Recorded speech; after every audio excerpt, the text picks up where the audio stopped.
football betting show on the Just Baseball Network. It is Monday, September 25th, and guess what I'm here to do? We got Colby Olson behind the mic. This time, no producer Cohen today, but we got Colby Olson on the P's and Q's. I'm not sure if that's the way to describe it, but we all know what I'm talking about here. And I'm here to deliver you some more winners. We're coming off another winning Sunday here, folks. Another winning Sunday. We're going to do a full recap. We're going to get into both Monday night football games, Eagles versus Buccaneers and Rams versus the Bengals. I am a Rams fan, slight bias. Good thing is we got a bunch of different cappers coming on, including some heated arguments. Also, I see on Twitter right now, more than 50 of you are watching on Twitter and not as many people in the Twitch stream. Come to Twitch. Come on. It's much more fun. I want to hear some chatter. I want to answer some questions. Come over to Twitch, Just Baseball fans. Don't be that guy sitting on the back end watching on Twitter. Even though I appreciate you, let's get you into the Twitch stream. All right, let's get you into the Twitch stream. Colby Olson, he's nodding his head yes. Colby, let's do a quick recap. Why not, right? But it's all brought to you by the Pikkit Sports App, where all of our bets are tracked. It's pretty damn good week 3, right? New York, San Francisco, bang. Denver, one of the worst losses in the history of betting on sports. Indianapolis Colts win outright. Dallas versus Arizona, lost by 1 point. Cleveland, Tennessee, never a sweat. Tennessee, under 17.5. How about under 3.5? Bang. Pittsburgh versus Oakland. Not Oakland, Las Vegas. Producer Cohen, come on. This isn't the Oakland Raiders. This isn't the Las Vegas Raiders. Or this is. Bang. Thank you, Josh McDaniels. He had the under and the teaser. Bang. Bringing our total to 8.59. I think it's a little bit incorrect. I tracked to 8.64. Regardless, we're up coin. All right? I'm going to go over these. Also, if you guys have been enjoying the content so far, just hit us with some W's in chat, right? We ain't asking for your money. Just show some support. Consistent winners in the NFL season, right? Down 11.66 units in the MLB. We've almost made it back in just 3 weeks of betting the NFL. However, you're only as good as your latest bet. And we have Monday Night Football to discuss. All right? I got 2 picks. What's up, Pete WW, Handyman AL, Parlay Patty, some slight. Good to see everybody. Okay? Colby, let's get into some of the highlights to show the people what happened. All right? Remember, producer Colby's trying his best right now. I mean, I never understood the love for the Raiders. I really didn't. I didn't get it.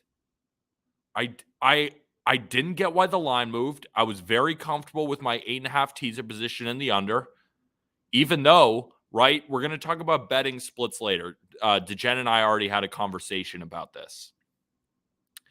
It's not all about the betting splits per se, right?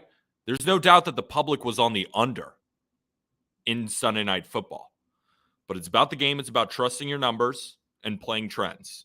That's how I feel we've been profitable this year, and that's what I'll go over. Of course, that Saints-Packers game was also electric, but there was no way the Packers were winning with margin. Then we have this game. I mean, the Titans offense against the Browns defense, it's probably the worst matchup humanly possible for Ryan Tannehill and company. Probably the worst matchup you could possibly find. Easy, no sweat winner. The Browns played well, though. Deshaun Watson was able to light up a bad Tennessee secondary. It's because they were at home. Jimmy G hype in his first game at home. They thought they had the script. I don't want to talk crap on anybody else's plays. I just didn't. That's one I did not get. I did not understand that one. This one, obviously, I think this was the right play. Now, there are plays that I make that hit that I don't think are the right side, and there are plays that don't hit that I think were the right side. That under, the Cardinals put up 28 points against the Cowboys defense. I'll gladly lose that one. I would play that game 10 times out of 10. This was a bet that hit that I felt was the right side. Again, right? Lamar Jackson has now been terrible as a favorite at home of over 3 or more. I got to get you guys those trends for next week. but they're bad. This game, the more I think about it, I think I was very lazy with this game. What did I do? The thing is, I play this spot. It's an 0-2 ATS team facing a 2-0 ATS team. Those teams moving into this game, which was the only game on the slate, were 21-11. We've won on them before. Never heard complaining when we had W's, but then we get this game and the Dolphins put up 70. Now, the reason I say it's lazy is you looked at the numbers and there was no comparison. The Miami Dolphins were so much better. And I think the 6.5 was baked into that trend. I think the books are starting to catch on. So that was a bad bet. Buying the hook, stupid. I never buy the hook. Stupid bet. So I think I made good bets. I made bad bets. I was on the wrong side of good bets, and I was on the right side of not so good bets. That's how the NFL works. All we got to do is win more than we lose, and we've done that so far. Colby, do we have the NFL leaderboard available? We just have a screenshot right now because our producer and our editor are gone today. So we're just giving you kind of a makeshift show. I think it's still going to be a pretty good show. We're going to give you all the information that you need. By the way, that was the worst no call on in the Ravens game. I agree. But, Fat Girls, what's going on? Here's what we got so far. I'm in first place. DeGen, Anthony, Javon, well within the green. Colby and Nick also in the green. Arm and Ben have not given out, or I think Ben has. I think he's like 1-1 or something at 0. Ollie's down change. Jake Hazen, Gino down a little bit. Then you got Not Major Matt, Krabs, and California Wager rounding out the bottom. But we'll all be back. Like I said, it's very early in the NFL season. Just because I'm at the top doesn't mean I'll be at the top for long. Just because Cali Wager's at the bottom, same thing. Josh Jacobs was supposed to break out too. Yeah, I disagreed. I mean, I understood the spot. That can't be Krabs at the bottom. It is, unfortunately, Krabs at the bottom. But he'll make it back. He'll make it back. All right, ladies and gentlemen, let's talk Monday Night Football. Buccaneers versus the Eagles.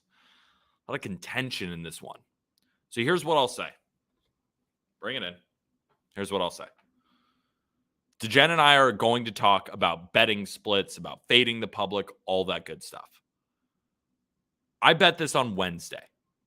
And I'll tell you why I bet it on Wednesday. And then we'll do a deeper dive in the numbers so you can see, right, because we're going to have the numbers pulled up, of why I bet on the Bucs +6. Then we'll talk about the under, which I then added later. I actually missed the key number of 46 when it opened. This line opened 6.5 for the Bucs. I wrote it down, got through all my lean sheet, went to go bet it. It was already at 6, and I was like, screw it. Give me 6, as long as it's 6 or higher. But then I dove deeper into the game. The big reason people are fading the Bucs and people don't believe in the 2-0 Buccaneers is they beat the Bears and they beat the Vikings, right? And now, after what we've learned from weeks 1, week 2, and now week 3, is the Bears are quite possibly the worst team in the NFL and the Vikings are not much better. Okay? Are the Bucs fraudulent 2-0? You could make the argument, but there was never any doubt that they would win those games. It's just they've had a cakewalk of a schedule, right? And then you look at the Eagles. What's the perception around them? Well, they are also 2-0. In week 1 is the most public side. They beat and covered against the Patriots, but did they deserve to win that game? I don't know. Very, very lucky win by the Eagles if you go back and watch that game. Regardless, and then when you think about, okay, well, we're not giving the Bucs credit for their wins. Are we giving the Eagles credit for then also beating the Vikings and also beating the Patriots? And then we look at prior lines. Eagles were 6-point favorites against the Vikings on the road. The Eagles were 4.5-point favorites against the Patriots on the road. Are the Bucs not better than the Patriots and the Vikings? Yes.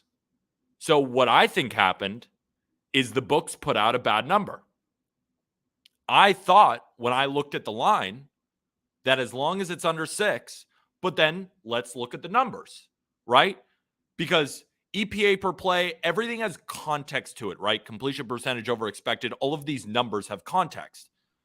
But when you consider that neither team has played that great of a schedule, and we look at the offensive and the defensive numbers, so this is passing and rushing defense.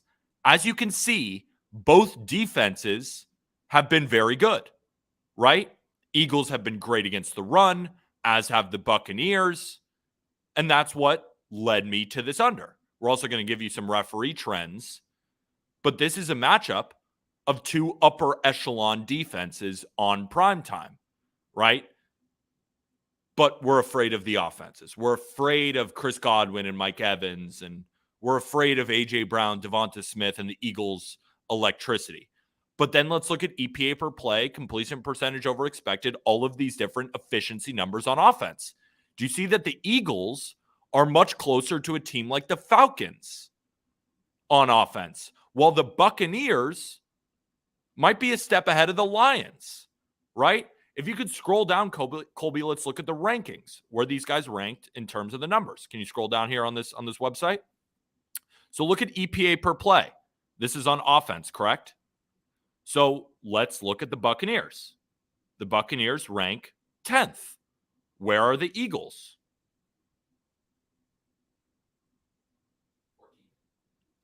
14th. So far, and you could say, well, the Buccaneers played the Bears and the Vikings.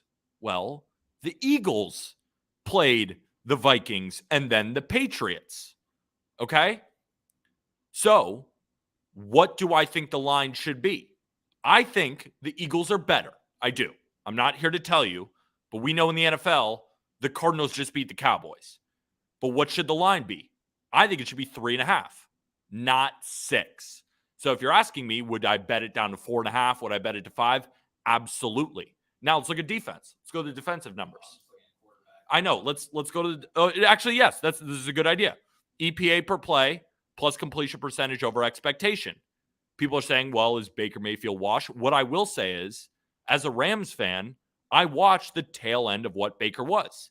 And Baker has made changes. Baker Mayfield used to be this slinger. He used to be Brett Favre-esque without Brett Favre's arm strength and intelligence. And what has he done? He's not forcing balls into double coverage. He's throwing the ball away when his read isn't there. He's dumping off to the running back, things he doesn't normally do. This version of Baker Mayfield, we have to adjust our thinking. This version of Baker Mayfield is a much more conservative, smart quarterback, but still has the arm strength. He has kept his team in games because he knows he has a good defense. Everyone gave up on the Bucs after Tom Brady left. But what we saw was that Tom Brady, at the end of this Bucs renaissance, he looked old. He did not look good. By the numbers, he was not a good quarterback. He was 45 years old. And this Baker Mayfield, this new version of him, has been much better. And Colby, they're asking for so it's called RB. Here, I'll just send the link in chat. Here you go. That's the website. Okay? So where is Jalen Hurts? 17th. What has Jalen Hurts done offensively that gives you a lot of faith in him right now? Remember, he had this amazing season. But Jalen Hurts was also a guy who played at Oklahoma, was undervalued, then had this amazing team on the Eagles last year and played really, really well. Arguably, his best game was in the Super Bowl. But this season so far, with more tape on him, he has not been as effective. He is in the same boat as Jimmy Garoppolo, Derek Carr, and Stafford. Those numbers, of course, are wrong on Stafford. That's the only place they're wrong on. I'm a Rams fan. I'm biased. Leave me alone. But that's where he ranks right now. So why should the Eagles be this big of favorites?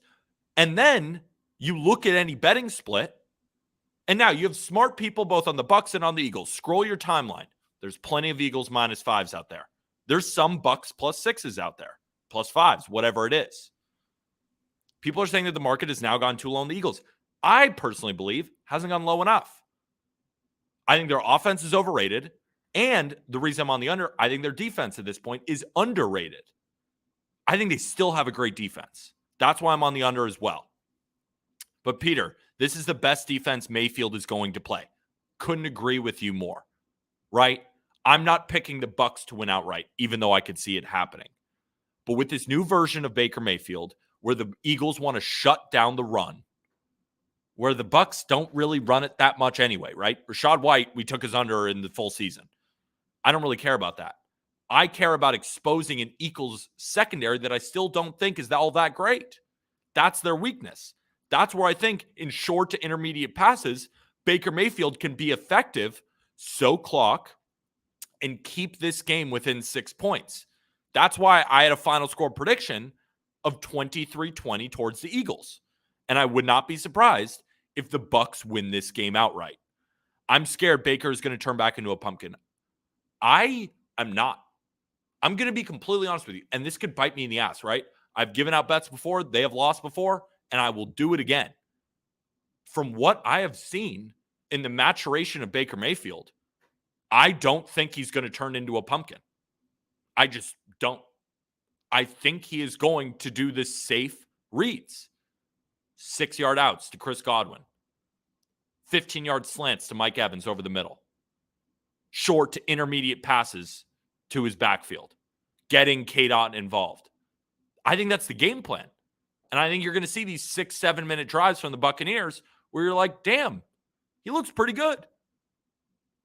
And that's where I'm on. Okay? So we took the Eagles and we took the Buccaneers.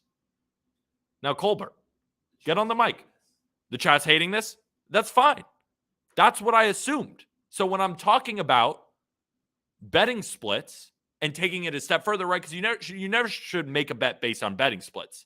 They should only strengthen your argument. Now, fun trend that nobody can disagree with that's actually electric, okay? It's the referee. Let me read you something because I subscribe to Action Labs so I can see all the referee stats because sometimes they'll fire me up. We have the primetime under GOAT. He might not be the primetime GOAT, but he is the under GOAT of all referees in the NFL. Let me read you this trend. Adrian Hill is going to be the ref on primetime. His under record is 41-25. 62.1% to the under with an average of 37.2 points per game. So why is he right? Okay, like that could just all be coincidence, right? Why is he the under GOAT? He's the king of calling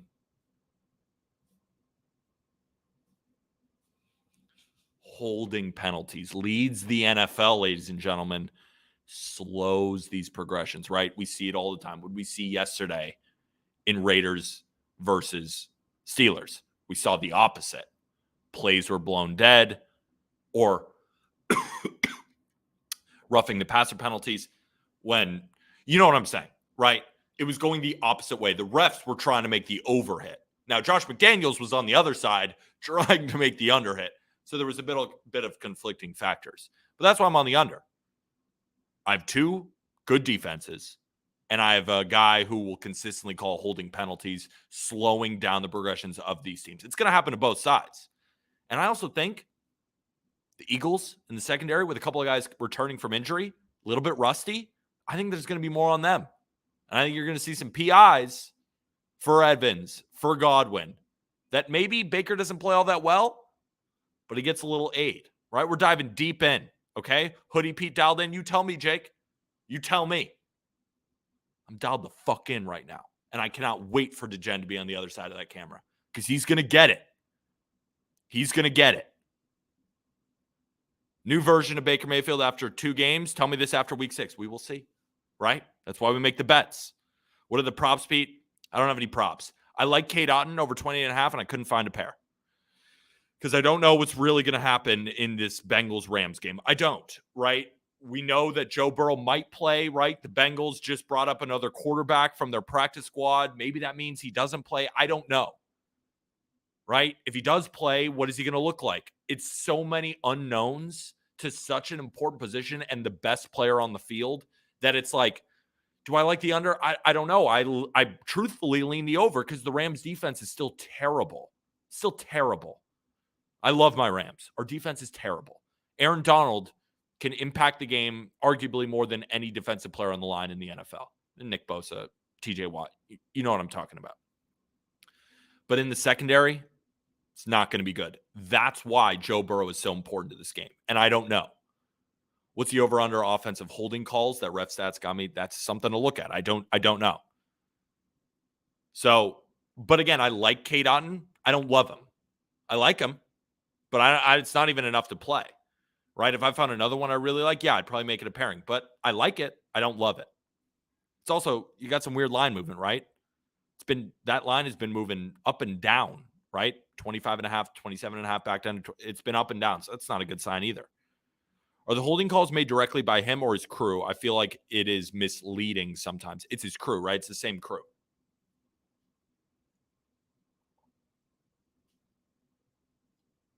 But he's the man in charge. Tutu Atwell over receiving yards with his bad Bengals secondary and Puka Nacua being banged up and everybody on Twitter on him. Yeah, I don't hate that either. Right? Don't hate that either. Their crews do switch some. We'll see, right? We'll see. This is what I'm betting on, right? Any bet cannot be perfect. You can poke a hole in anything, right? Well, I don't know. I'm betting on the vast majority of his games going far under the total, with the vast majority of his games leading to a lot of holding calls. You could make the argument, well, is it the same? I don't know. It's a bet, right? I don't know if the Eagles put up 40 and the Buccaneers put up 19 and it goes over and I lose both bets. That's betting, right? We talk about it all the time. That's why sometimes I catch myself, right? When someone's giving an MLB play and I'm like, well, what if this pitcher does? I don't know. Then you lose the bet, right? The Bucs won the turnover battle. This is from JR Dunn 11. Colby, if you could click on that. The Bucs won the turnover battle against the Vikings 3-0 and won by 3. They won 4-2 against the Bears with a pick six when the Bears ran the same play 3 plays in a row to win by 10. I just think it's a much higher quality opponent. Eagles are still a tier above the rest of the NFC. Yeah, I mean, the Bucs won the turnover battle. Yeah, because Baker Mayfield isn't turning the ball over and the Vikings perpetually turn the ball over, right? The Eagles. So if you think that the Vikings, that's not a good win by them, then what about that Eagles-Vikings game where they won by 6? Are the Bucs better or worse than the Vikings? And yeah, they beat the Bears. The Bears stink. Not giving them a lot of credit for that game. The Vikings scored a garbage shot. That's the point, though, guys. With a 6-point spread, you not only open yourself up to a closer 3-4 point game, you open yourself up to the back door. That's why I'm saying if you simulate this game, in my opinion, 1,000 times, I think 40% lie on the 3 to 4. I think they win the game 30% of the time. And I think that the back door will be open more often than not. That's what I'm playing. That's how I bet on the NFL. That's what's been profitable for me. Is I power rank the teams. I look at past line history. What were those lines? What happened? What's your strength of schedule? What are the numbers? And that's what brings me to a conclusion. Do you ever research umpires K versus walk rates to consider overs when umpires? The problem with that, Richie Parlay, they don't get announced until like 2 hours before the game. In the NFL, it's different on these primetime games. So yes, but like when I make MLB bets the night before, the umpires aren't announced. I wish, right? And in the playoffs, that's something normally they get announced before. So that'll be helpful in the playoffs. We got Callie. When are you going to be in your place too? I'll just hop in. You'll just hop in at some point. Perfect. We got Callie Wager on the line 1. We got Callie Wager on line 1. Callie, what's going on, my friend? How are you? Good about you. Happy Monday. Happy Monday. Did you hear the breakdown that I was giving in on stream? Did you not? I'm just curious. I caught the end of it a little bit talking about, I heard you talking about the Rams, just that shade, and then I heard you talking about Baker Mayfield a little bit. Anything that you disagreed with me on? Because no, I agree.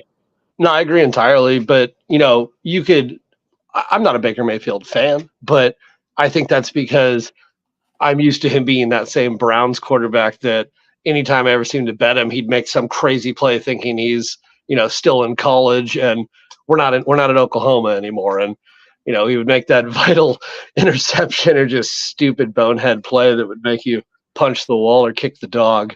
And, he's completely the opposite quarterback. It seems like now. I think that little bit of time that he had where he wasn't the man anymore was good. I think the ego punch helped him. He's a different guy now. It seems like he has a different mentality. He's much more of a game manager, and he's playing on probably, one of the best defensive units in the league right now in terms of confidence. I mean, Tampa Bay is flying around the field, and it's just a different style. They had that, confidence, and they had the veteran leadership with Brady, but Mayfield's been around the league for a long time too. He's seen his fair share of games, and now the fact that he's not having to be the guy who has to make the play in his own mind every single time, I think it's made it easier for everyone. And let's be honest, when you're playing on a defense that's been capable and confident and successful, it's always easier to manage the game. I agree with you. I from what I've seen, and could I be proven wrong on Monday night? Absolutely. So what I'm betting on is that these changes that Baker has made to the way he plays quarterback stick. And that's why I would not make him a 6-point dog. I would make him a 3.5-point dog, possibly even 4. That's what I think the fair line should be. So I'm betting on the Bucs. Cali Wager, what are you betting on? What do we got in the NFL? Yeah, I'm taking the Bucs plus 5.5. I think still 5 is good. I think anywhere above 4 feels comfortable. I see this game being, a field goal, or even if it needs to be, there's just so many backdoor covers in this game that Tampa can find. And, let's be honest, at the end of the game, Mayfield can still sling the thing all over the place. So that's never out of the realm of possibilities. But 5.5, I like the number. I think it's way too high. The Eagles, yes, they're the Eagles, but I just don't have the confidence right now. The eye test to them seems like there's a little bit off. I don't see fluidity like I do, especially going to Tampa where it's going to be a Monday night game. They're going to be jacked 2-0 this year. The fan base will be there.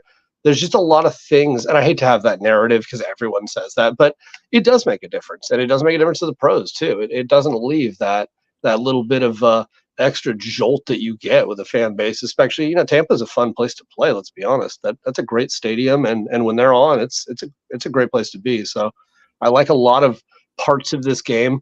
Obviously 6 would be great, but getting it above 5 is a big deal to me in terms of how many ways you can get that number. I mean, let's look at last night's game, for example. There's a lot of ways that 5 looks good to me.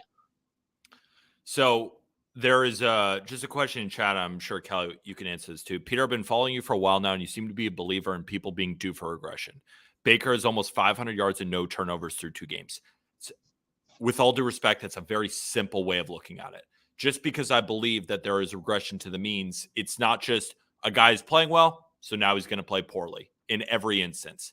There are some times where I watch a game and I come to a different conclusion on guys who I think can continue or that they're due for regression. It's not just, for example, a pitcher, right? If we're going back and forth between baseball and the NFL, let's say I see a pitcher and he's got a 3.5 ERA, right?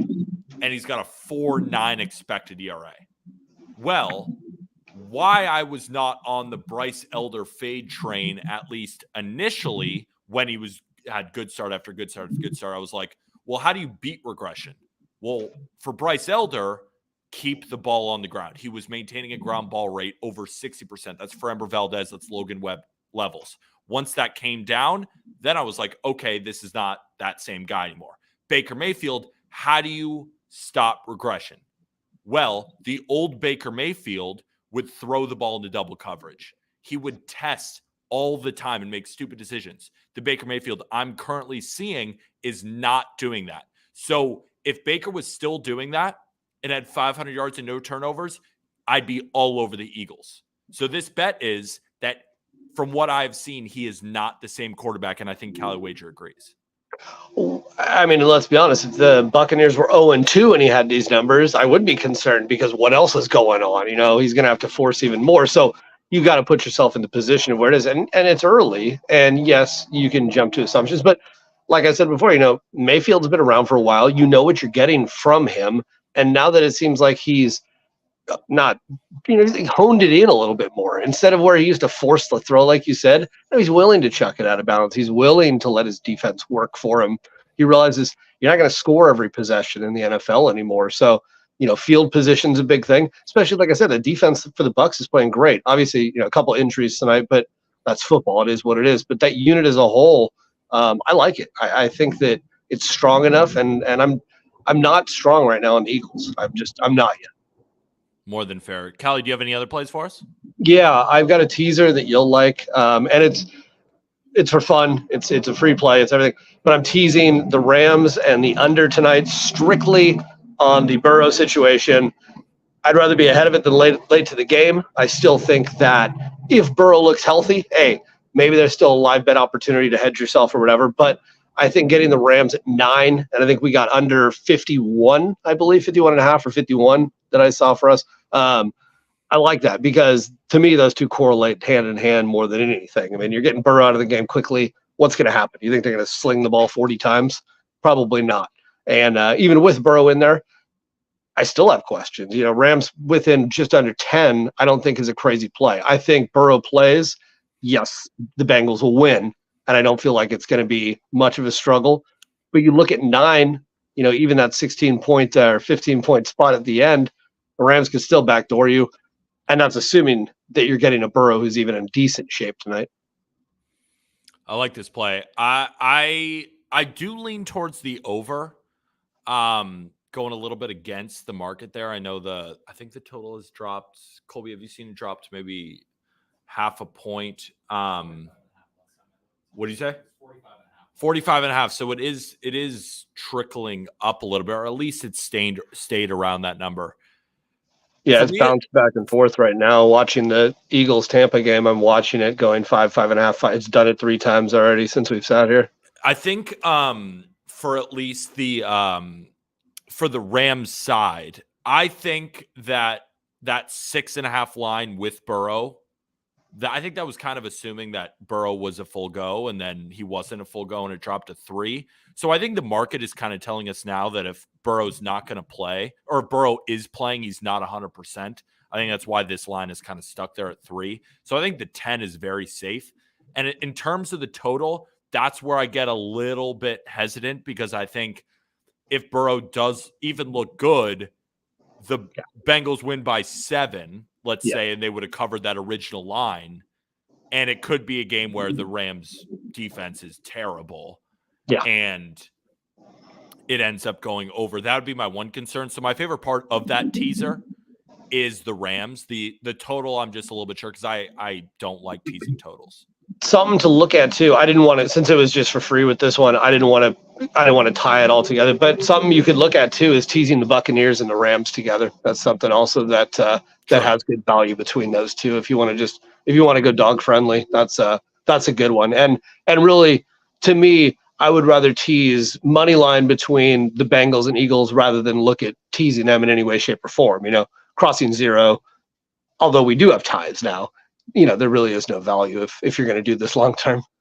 Absolutely. Callie, appreciate you, my friend. We got a teaser with the Rams. And Colby, do you have that on the ticker? I have the So did he submit that play? Yeah, I put it together. I sent it to him right after with both of them.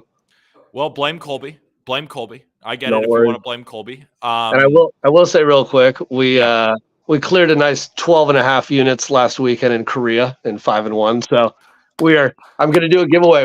One more and we've hit 150 max play wins in KBO since I started. So Good I'll do a giveaway. You, Callie. Make sure to go follow at California Wager on Twitter for Korean baseball late night. Best guy I know in that arena. Callie, keep killing it, my friend. We'll talk to you soon. See you tomorrow, my friend. Take care. All right. Now we welcome on a dude who continually goes back and forth, never actually bets on the spread or the total. Oh, we got Lidlager first. Never mind. Now an actual guy who has a stance on the game instead of back and forth and can't fade anything. And, we'll talk to DeGen in a minute. First, it's Lidlager, a guy who actually has a stance on something, even though right now the screen is black for him. Yeah, he's here somewhere. He's here somewhere. Is it Little Ager at 5:05 and then DeGen at 5:15? Is that what it is? Yeah, Or whatever the timing is? for mid-major. Oh, DeGen. And you're muted.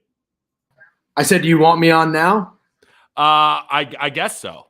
If I can wait. If I just got back from the gym, I'm still sweating my ass off. So if you want to have Little Adrian come on first, that's fine. We'll have mid-major. We just want to do a Um, little promo. This is like a little Here, Colby, get on the mic and explain because I You don't tell know. me. They can't hear what you're saying.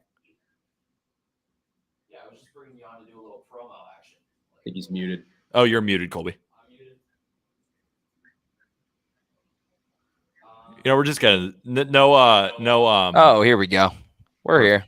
First time on the mic, figuring it out. Producer Colby, it feels good back here. No, I was just bringing you on to do a little UFC, promo, 5:15 showdown because the boys are against each other today, and mid-majors having issues, I think. So, All right, get the hell out of here.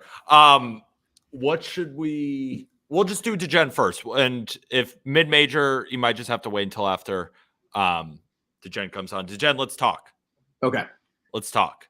So you and I, we had a phone call earlier today, and I was explaining to you why I'm on one side of the bet, and I felt like you weren't listening to me. You felt like I was just fading the public, and what I was telling you was the way I capped this game was if I look at the prior games for both teams, and I look at the numbers, and I look at the fact that a 6-point spread not only keeps you available for the back door, but then also I think the line should be at 4 or 3.5. And then I said what strengthens the play is that the line did come down, that the public is on the Philadelphia Eagles. And what you were telling me is, and then we'll go back and forth. Yes. No, the problem was not that I wasn't listening. It's that I listened, but I just grabbed on to one part of your reasoning for your bet. What are you doing with your hand? I'm trying my cord on my, just don't pay. My cord Okay. is tangled. Yeah. You just lost me at saying the splits and the public and everybody's on the Eagles. But I'll tell you why. First and foremost, you made a good bet in the sense that you got the best of the number, right? You see value with 6.5 with Bucks at home against the Eagles. You bet that on Tuesday. The line is now 4.5, 5. It doesn't matter. Regardless, anybody who tells you you're making a bad bet or you did something stupid is an idiot, because all you really want to do before the game's played is try to beat the market, right? You buy a share in a company when it's $10 and then it's $15, you did a nice job. But obviously, if that company goes bankrupt, then you're a fucking idiot. So the problem I have, though, is if I'm capping this game, and I try to cap every game, and I don't see a strong edge.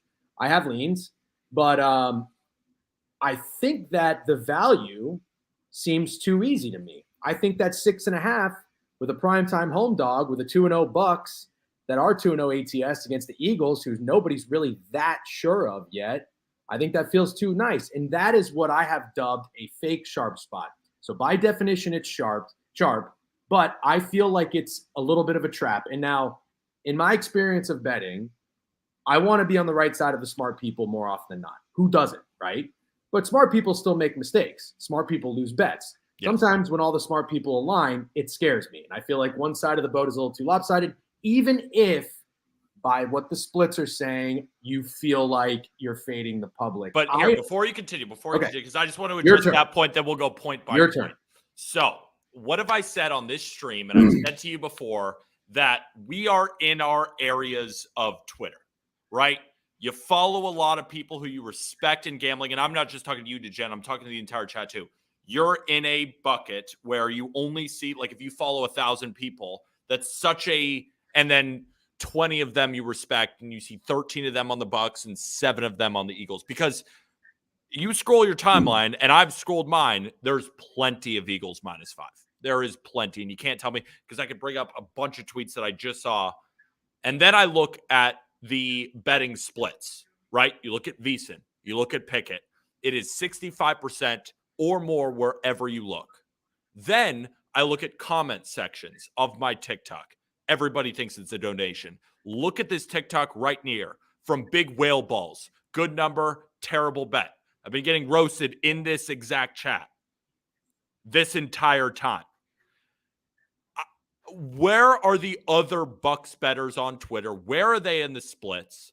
Where are they in the public? Because I view an Eagles team, and you're saying that, okay, well, it's the 2-0 Bucks, home dog on prime time. Nobody's that sure of the Eagles. What I do know is that the Eagles covered, which was the most public side in week 1 after they won the Super Bowl, made the public very happy. Week number 2, if you were late to the market, which a lot of people who are casual bettors bet a couple hours before, they want some action on the game, they lay the number. What'd they lay? 6. What happened? Backdoor push for those people. People who are early to the market got 7 like I did. People who are even later than that, but still relatively early, got 6.5 like they did on this stream, and they cashed that bet. So if you've been betting the Eagles, the most public side normally, especially post Super Bowl, you are 1-0-1. So you have no reason to not like the Eagles. And I think a lot of people see Baker Mayfield and say, oh, Baker, that's fraudulent. I think much more people are thinking in that light than thinking the Bucks have value. And it shows in the betting splits, shows in my comment section, shows in the TikTok comments, shows on my Twitter, shows everywhere. And you even have plenty of the so-called sharp. It's not like one of those bets where every single sharp that you've seen is on the Bucks. It's not like that. I've seen plenty of Eagles -5. So that's where I'm at on that point. Well, I sent you the VSiN newsletter, Best Bets, and there was I don't even know who those people are. Peter, you just referenced Twitter, and you don't know any of those people are either. I don't know the VSiN Pro Live guys. But what I'm telling you is they are smart people. Well, what did I say? Did you hear anything I said? Now I feel like you're not listening to me. When the smart people align, not your TikTok But commenters. not all the smart people align. That's what I'm saying. There are smart people on VSiN, and then there are other smart people on Twitter or on the Eagles. The only smart person I've seen on the Eagles is Parlay Safari. But that is legitimately it. I think Trent is on the Eagles, so it's offsets. But listen, I'm not even going to – but what I'm telling you is this. I don't think this is a game where you should try to fade the public or get cute. And I felt this exact same way with the Steelers yesterday. I think you need to go with your football brain and your logic, because what I think deep down in my heart of hearts is the Bucks are fake sharp. And I think – I mean, this game could go either way. The Bucks could win this game. Legitimately, the Bucks could win this game. There's an argument to be made for every side, and I don't feel strongly one way or another. The biggest apprehension or reason I have that I'm not betting the Eagles is they might take some time with the new offensive and defensive coordinator. But also with your TikTok comments, listen, I'm not on TikTok, but don't people just want to shit on you anyway? I feel like it's kind of like a restaurant review. Yeah, and that's People why leave bad that reviews. was one part of what I said. Again, now you're doing it. You're latching on to one thing I said. That was a single part of what I was saying. All we're doing is latching on to one thing the other person says. You're doing it more. You're doing said, it more than me. All I said, and listen, I will bring it back to this. You are, as of right now, technically sharp because you got a better number. You did the right thing, just like you did the right thing with the Vikings. I heard Callie talk about the backdoor. Me, personally, I'm going to tell you right now, I don't like betting on the backdoor. Winning a bet on the backdoor is lucky. It's better to be lucky than good. I like to be right. When I bet dogs, I want them to be in the game the entire time or winning. That's what I want to happen because I feel right. A backdoor feels lucky, and I almost feel like that I had no business winning that bet. But that's the point of betting on the 6 is that the backdoor is available and they can keep it within close. I'm and what not you're saying is you think the Bucks are fake sharp because you think the Eagles are a way better team. What I'm saying is, and the reason why I bet this early, and that's why part of the public perception is not what I was concerned of when I made the bet.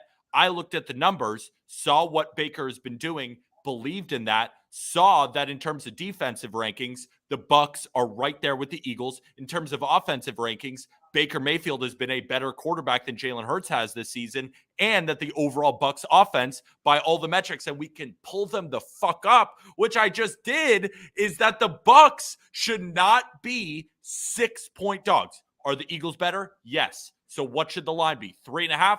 That's why I bet the Bucks +6. So, and then today, when I give it out, everyone thinks I'm an idiot, including every comment section I can find, including my own damn chat. Well, I don't think you're an idiot, but I will tell you this. You're also heavily relying on these rankings and these metrics after a 2. game sample size. Agreed. Hold on. Let me get more than 5 words in. 5 words. You are saying all of this about the Bucks after they just played, and Baker Mayfield, after he played the Minnesota Vikings. Hold on, let me finish. Let me finish. The Vikings defense that just allowed Justin Herbert to go 40 for 47. Baker Mayfield went, 15 of 26 for 170 yards, did nothing. Hold on, I'm not done. I didn't say anything. Hold on. Then Baker Mayfield and the Bucks, life and death with the Bears, 20-17, not even covering the -3 at home.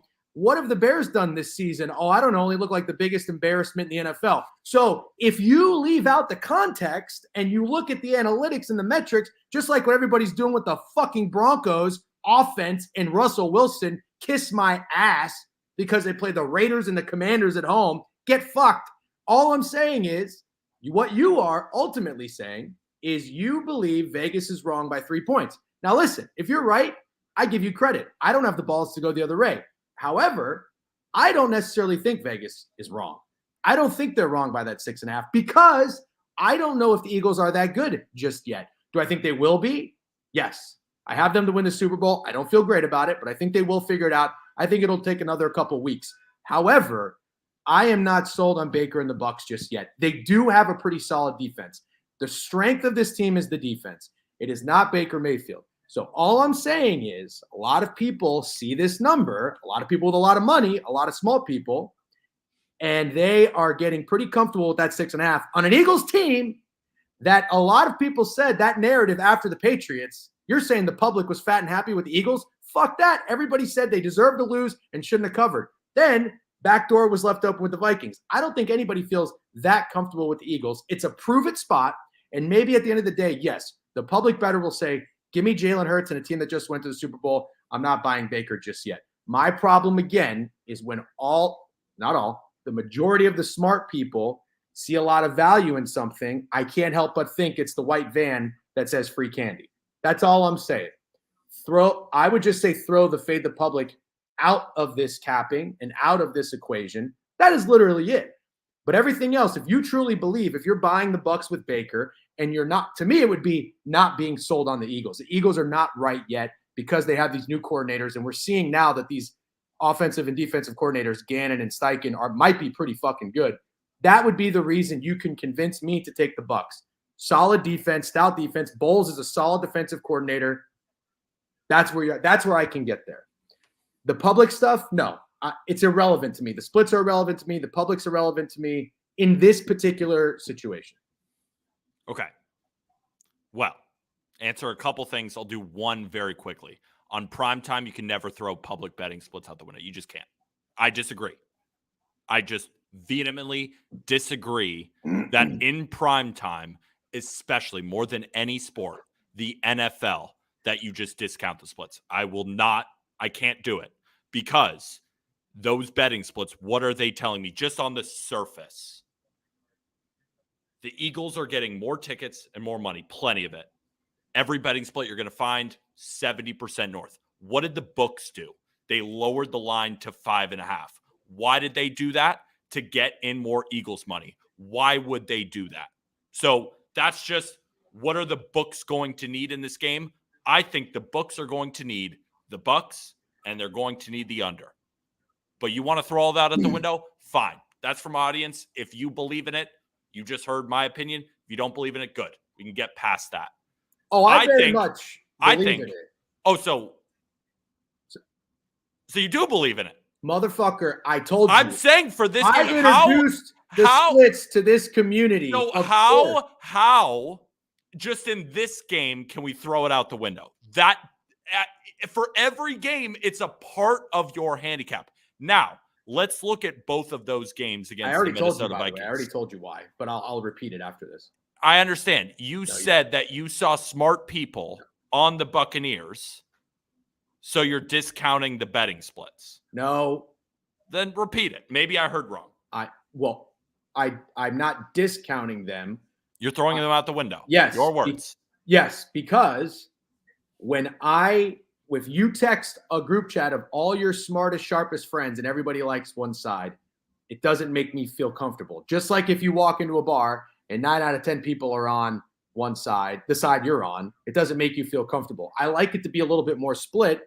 The vibe I'm getting is I think the Bucks are actually getting more action than you think they are and that everybody thinks they are. And I always want to mention this. This is very important.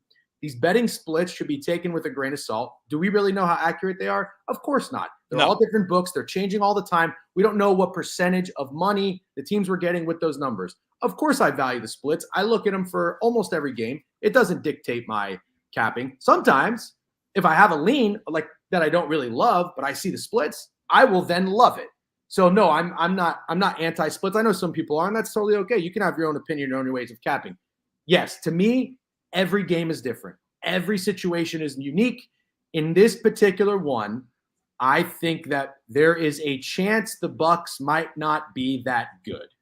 And the Eagles don't even really have to be the 2022 Eagles to beat them by 7 or more points. So I don't necessarily think there is enough value with the Bucks yet because of who they've played. I don't think they've shown me enough. I don't even care about the splits. That's just what it comes down to for me. Yet the majority of smart people seem to be aligning with the Bucks. Majority. That's all I'm saying. That's fair. And what I will say is for the people, I am on the Bucks and I am on the under. We're arguing about the Bucks because it's fun. And yeah, it's fun. I see some people in chat like annoyed, like I've never understood that. Get the hell out of here. Why would you sit in something that's free that you're not paying for that is just annoying you? If the chat is annoying you, like leave, bro. There's so many other things. You can also, it's better to switch it up and not just suck each other off. Like, yeah, exactly. It's fun to disagree. Exactly. We're still great friends. We're talking football. If you're annoyed, then I'm not talking to you. I'm talking to them. Then get the hell out. So back to the game for a second. Yes. Splits, whatever. I won't even bring those up one more time.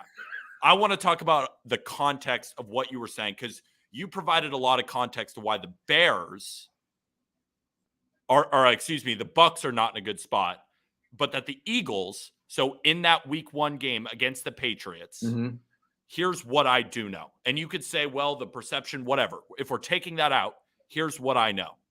In that game against a Patriots team that so far this season has also been extremely underwhelming, it was a bounce play. It was a fumble away from the Eagles losing that game. Point number 1. Point number 2, the Eagles, if we're putting context into it, short week against the Vikings coming into town. Now, the Bears, when they played the Vikings, they had a full offseason to prepare for the Buccaneers, as did the Bucks had for the Vikings. So what I will say is the Bucks beating the Vikings were in a better spot than on a short week against the Eagles. Is that fair? Well, so the version that the Bucks got was a fully rested, prepared Vikings team versus what the Eagles got when they only beat them by 6. That's the bottom line. They only beat them by 6. Backdoors are available in football. That's why we took +6. Not only could they keep it close, but they could hit the back door. What are you waving at? That's the bottom line. They only beat them by 6. That game, they did. That's what happens in the football game. You could say from minute 0 to how many minutes are in a football game? 60? No, it's 15. 48 minutes. They were winning by more for 46 of them. That's why we get a 6-point spread because the back door is open. It's been proved that it can be happened to the Eagles. Yeah, but so when we're talking about schedule, who have the Eagles beaten by more than 6? I think, and everyone's saying, well, this is the Eagles, right? I don't know. I forgot. I'm saying a lot of different numbers. I didn't remember the minutes. Hold on. Let me give you a break. So let me start from the very first thing you said, and I agree with Ollie. I don't know why. It's about 48 minutes. How many minutes is it an NFL game? You lost me at the math part. I agree with Ollie, and I'm on the Patriots under 7.5 wins, and I'm actually terrified. I don't know why you're shitting on the Patriots of being disappointing. And hold on, before you respond, That's my power rankings. I'm very down on that. Okay, but hold on. If there is ever a time you don't want to play the Patriots, it's week 1, Bill Belichick scheming against you. They're honoring Tom Brady. and it's in Foxborough. That wasn't an easy cakewalk right. of a game. You're right. And they almost lost. Hold on. I know. Yeah. But then look at what the Dolphins are doing. What did the Patriots do against the Dolphins? They came within one possession. Is that and held with 24 points? Is that not impressive? And that with Jalen Waddle. But hold on, I'm not done. I know what you're going to say. Yes, on the box score, the Patriots won the game against the Jets by 5 points, really 3 points. And I had the Jets. That was a bad bet. From start to finish, that was a bad bet. I had no business pushing, winning, anything but losing. The Patriots handled them the entire game. They outgained them 2-1. And yeah, they just couldn't score. But I don't think the Patriots are actually that disappointing of a 1-2 because of who they played. The Eagles and the Dolphins in weeks 1 and 2, at least they were competitive and in the game to the very end. So I'm just going to pump the brakes on that. And the only thing I will say about what the Bucs have done is I think the Vikings lost that game more than the Bucs won that game. The Bucs made 2 huge plays. There was 3 turnovers. I believe 2 of them were in the red zone. One was within the 6-yard line. Like the center fumbled a snap. Kirk threw a red zone interception. It was just so Vikings.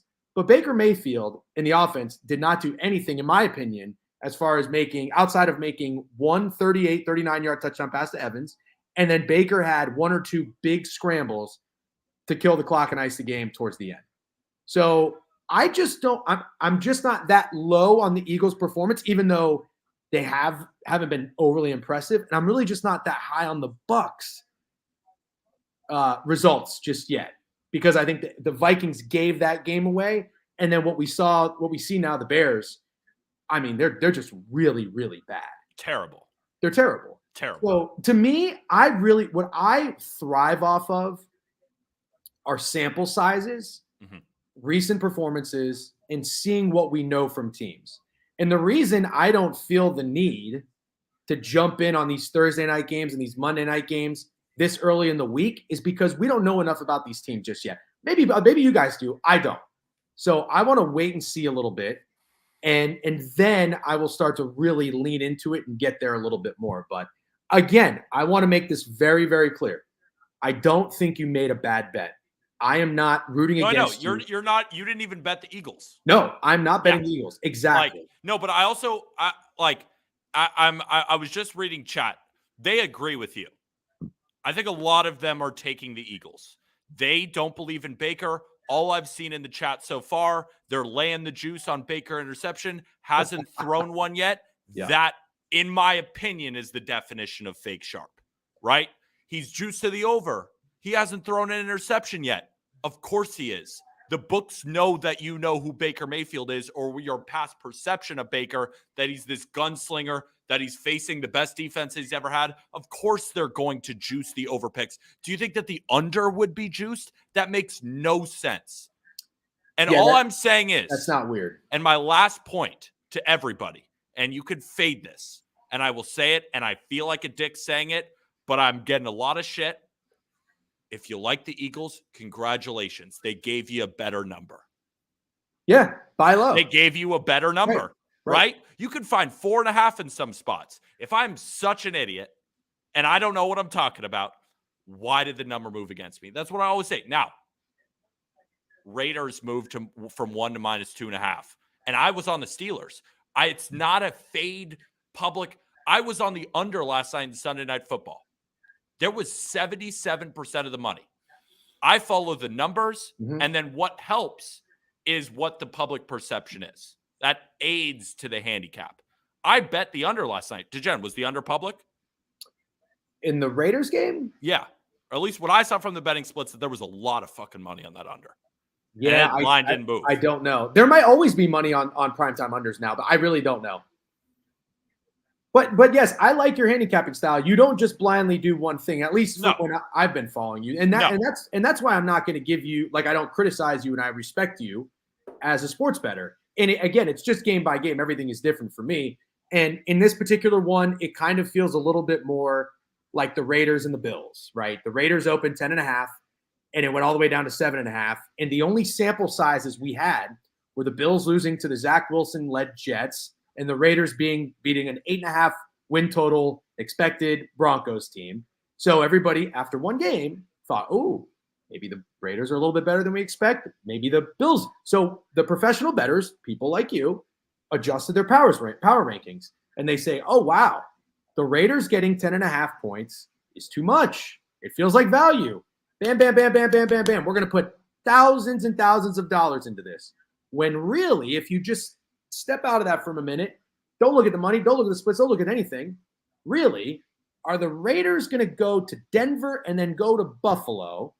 And Jimmy G is really going to win in Denver and Buffalo? Is that really what's going to happen?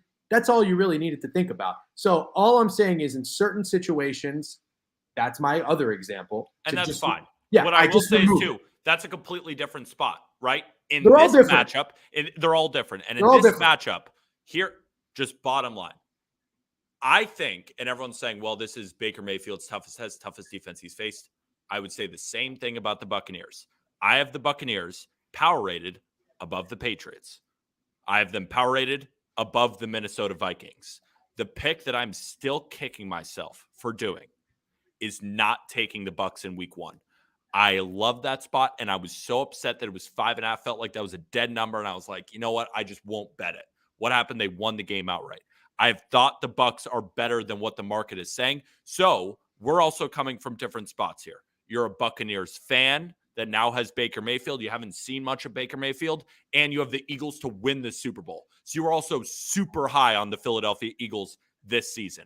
For me, I know, but like that's your preseason notion. So I went into the season super high on the Cowboys, picked the Cowboys to win the division, expected regression from the Philadelphia Eagles. The only reason I didn't take the Patriots week 1 is I didn't believe in the Patriots either. So when you have this game, when I have the Bucs power rated above both the Patriots and the Vikings, and the fact is the Eagles have not covered more than 6 points against either of those teams. Bucs are at home on prime time. That line is too high. Bet the Bucs at 6. It's now down to 4.5. That was my original thinking. And I think you and I come from different spots where you're lower on the Bucs, higher on the Eagles, but yet did not bet the Eagles. I think that's the point here. Everyone's giving me shit. DeGen didn't lay the points with the Eagles for a reason. And it's all has to do with the Eagles' reasoning with the coordinators. And I will be frank. And again, I think disagreeing is fun for viewership. Maybe it's not. Somebody said, "Let's move on, please." I would not. I don't know. You know what? It's my show, and I'm so glad to have you on it. If you don't like it, leave. Yeah, that's fine. What are we talking about here? Who's bitching about a free stream? Get the hell out of here. People love to bitch. What I would say to you though is I could not power rank the Bucs, even though they won against. I wouldn't power rank them higher necessarily than the Patriots. I would not do that. I don't even know if I would fully power rank them above the Vikings. I think they're like right there. Clearly they beat them in Minnesota, and that means something.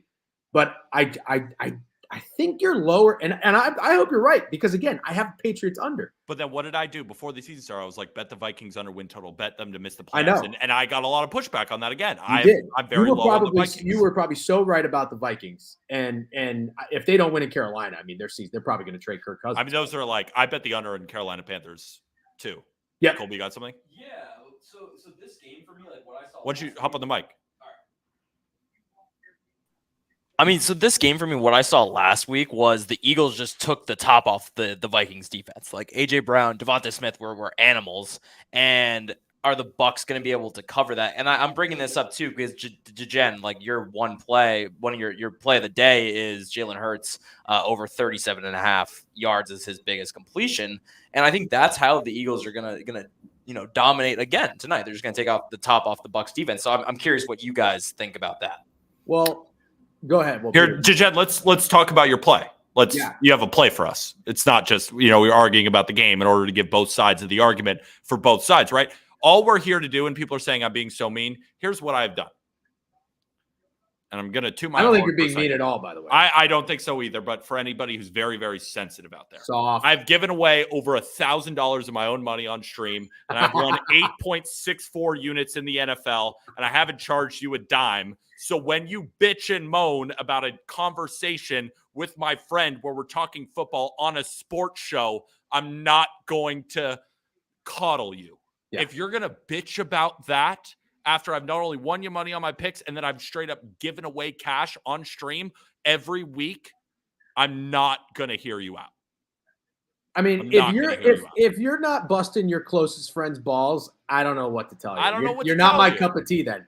All right, let me talk about my play. I know it's your show, but I want to tell you what I'm on. So I don't have the stats in front of me. Not to say that Colby was wrong, but I don't know that the Eagles really dominated the Vikings through the air. I thought they couldn't be stopped on the ground. A little bit of both. I mean, that's what I was going to say. Devontae Which Smith opened up the pass game is because they were kept getting beat by DeAndre Swift. So that's what opened up the pass game. That's the difference. I don't think Jalen Hurts has been that great of a quarterback. So even in that game, EPA per play, they're all saying the same thing. So if the Bucs can stop the run, which I do think they can because they have a good run defense, it's going to make it harder for Jalen Hurts to pass the ball effectively.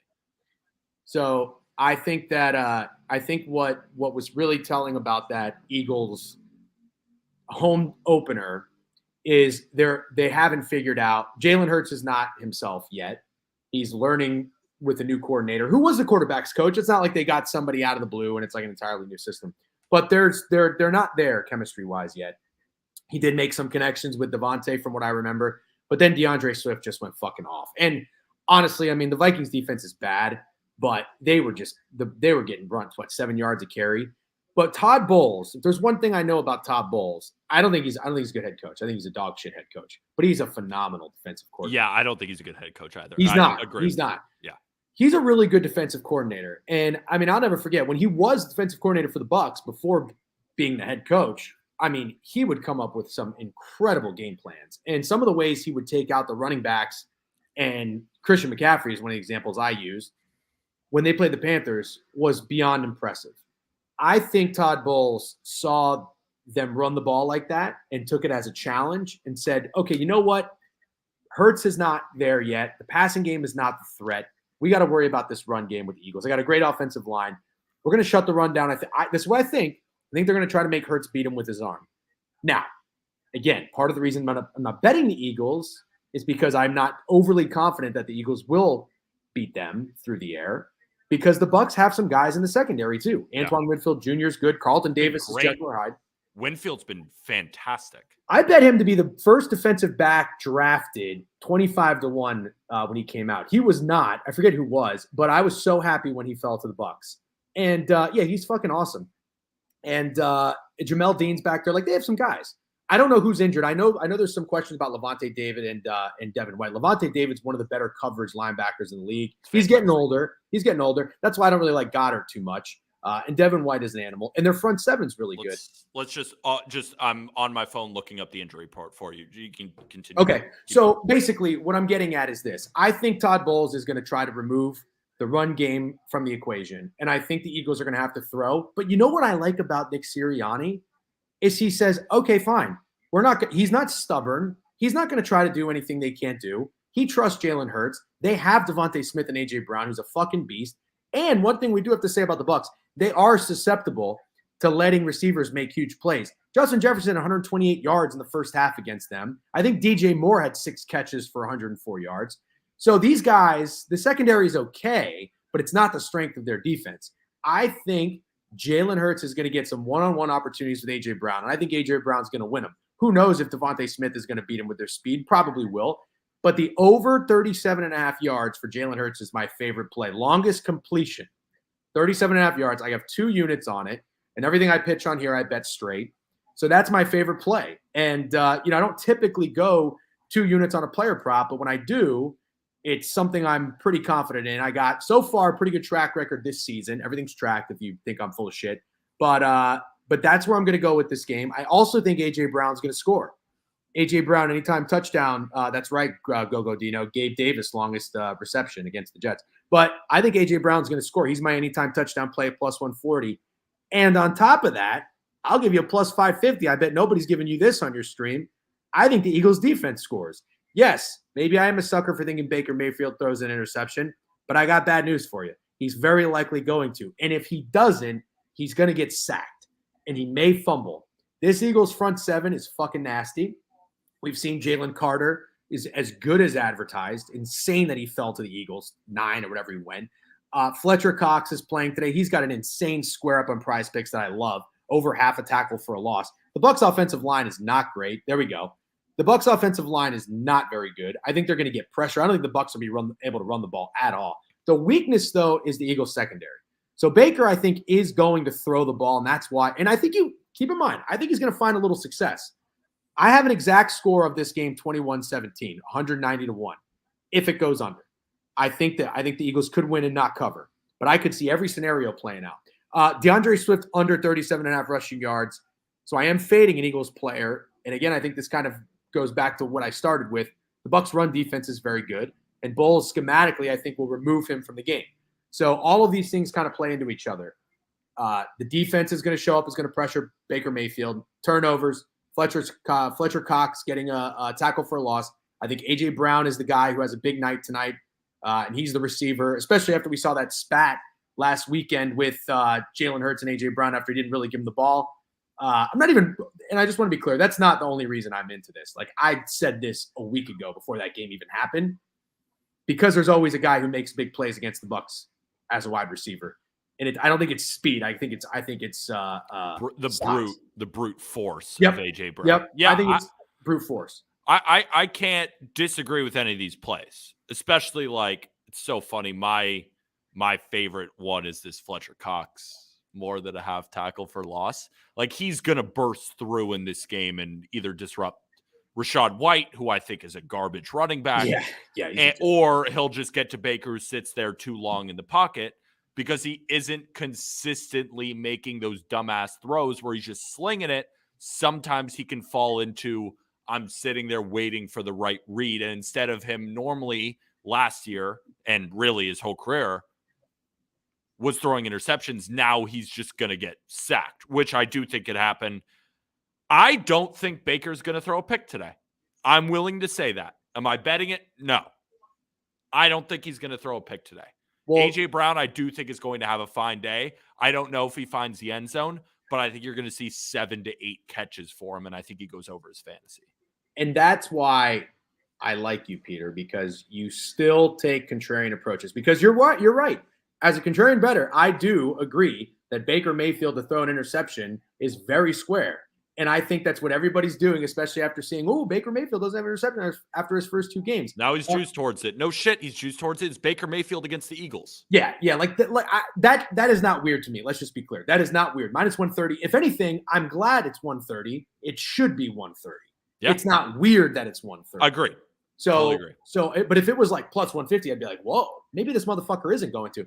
So, yeah, that's really where I'm at for the game. I mean, as a Bucs fan, I want to just take everybody back. I don't know if you guys remember this. I don't write blogs very often, but I did. This gives me deja vu from 2018. If anybody remembers this game, the Bucs. I read your blog, and I have a counter to that. Do you want me to tell people what? Yeah. Oh, absolutely. And then I'll 2018, Ryan Fitzpatrick, and I had the Bucs plus 10 to plus 9 as an outright underdog. I don't know if Gogo Dino was still in here. I think we watched the game together at Blind Pig on 14th Street. The Bucs beat the Saints in week 1. They go 1-0. Then they beat the fucking Eagles. They go 2-0. Fitzmagic, fucking jumpsuit, gold chain, looks amazing at the podium. Then the Steelers come to town. Monday Night Football, week 3, copy paste. That game, Bucs came out. They go down 7-0. And then Vance McDonald, stiff-arm Chris Conte, who I can't believe he was on the team to begin with. Lovie Smith just getting his fucking rejects.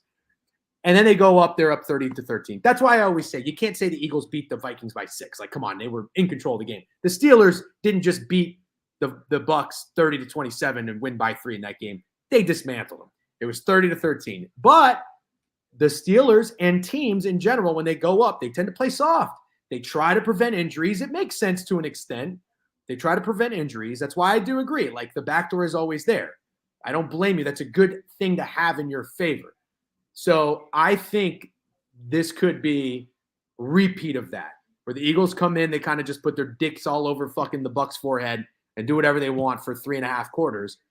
Maybe it's 21-3, 21-10, 5 minutes left. And then they get another touchdown and you get your cover and everybody's happy. But that's kind of the vibe I'm getting from this game, and I could see it happen. I don't have a crystal ball. So your prediction on this Eagles could win by 60 in this game. Yes, they could. But I read that blog, and I was actually thinking the only similarity in what you're comparing is just that it's the Bucs. Because I thought about it, the Eagles aren't 0-1-1. They haven't been struggling. That wasn't Mike Tomlin in a road dog spot going into what appeared to be an overvalued Bucs team at the time.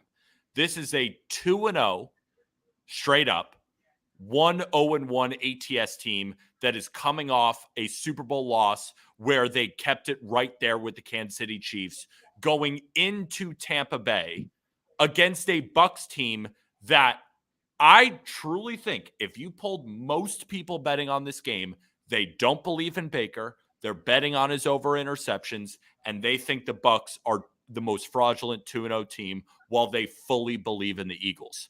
So why this is different is the Pittsburgh Steelers at the time were probably at their lowest common denominator with a better head coach, history of Mike Tomlin dominating on Monday Night Football.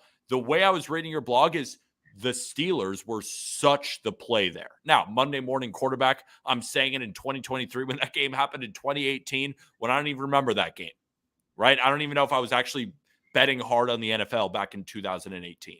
But what I do know is that was a classic spot for the Steelers. This is now the complete opposite version. The Eagles are nowhere near what the Steelers were in that spot. Was a 0-1-1 team coming in on the road as a dog. That's completely different from the 2-0 team coming off the Super Bowl that has been kind to the public so far and is now a road favorite. Completely different. I disagree with you on 2 points. The first, you said the only similarity is that it's the Bucs. I disagree. There's another similarity and a very important one. Hype. Do the Bucs have hype? Are you fucking kidding me? Chat, do any of you guys believe in the Bucs?